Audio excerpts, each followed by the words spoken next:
من. از دست تو و بچه تختت به خدا خسته شدم من. نگاه کن رفته رو دیوار نشسته، از اونجا سر زده شیشه رو شکسته. چیزی بهش بگم مهری خانم جون؟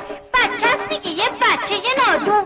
رومیجی بابا اشتباه کردی، شیشه خودت شکست جون هرچی مردی. آی نیم وجبی دروغ میگم من. اما کاری نکرده بچه من. خودم شاهد بودم. نبودی؟ با این چشام دیدم. ندیدی؟ ای داد فریاد زده شیشه رو شکسته.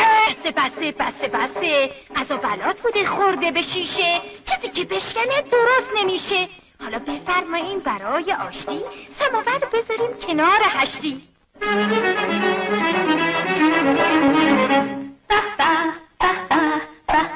چه خوش عطر، چه خوش طعم، چه خوش رنگی نرگس. از هر کی بپرسین بهترین چای کدومه میگه نرگس. از بس که طعمش رنگش عطرش خوبه نرگس. چای آشتی کنون چای نرگس، تو ایران بهترین چای نرگس. چای نرگس، چای دلخواه همه.